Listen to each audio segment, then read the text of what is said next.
Kasi nga, ganyan niya ang behavior nila, lumalapit sila pag may gumagalaw sa tubig. Kaya kailangan dahan-dahan lang. Yan, ganyan lang, siphon lang. Tapos tanggalin nyo lang kung hanggang saan nyo gusto yung tubig. Ito, ipapakalahati ko ngayon to dito. Dahil magwa 1 month na sila eh.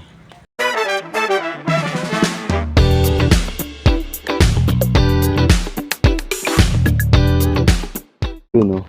Guys, ito. Pag magdadagdag kayo ng tubig ng fry, dapat pa ganyan lang.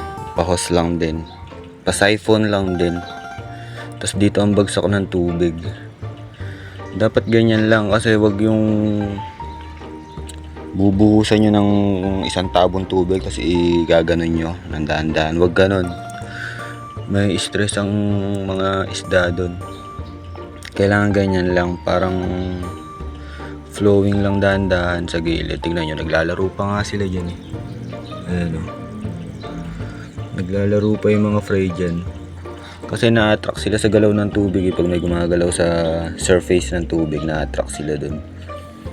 Pero kailangan, dapat dahan-dahan lang ang buhos. Kasi nga, pag lumapit sila dun at nabagsakan sila ng malakas na tubig, yun, may possible na mamatay sila.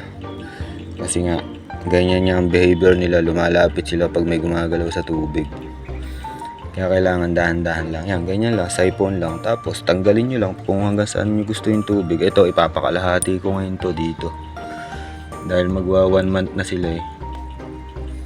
So siguro ang sukat nun, sukatin natin. Yan o, 3 inches. 1, 2, 3, 4, 5, 6. Kahit siguro dito 6 inches. Ayan o. Dito. Hanggang dito. Ayan. Ayan. Ganyan kataas lang yun. 5 to 6 inches. Magwa 1 month na sila para lumuwag yung tubig nila, yung lango yan. Kaya kailangan magdagdag na tayo ng tubig. So yun. Tapos pwede nyo na rin silang ilipat ng mas malaking grow out kung gusto nyo. Pero ako hindi ko muna ililipat. Tsaka na. Ayun o. Naka-ready naman na yun eh. Kino-condition lang natin yung tubig. Nilagyan ko na rin ng tubig yun. Para paglipat nila eh, doon na sila maglaki yan. Dire-diretso na.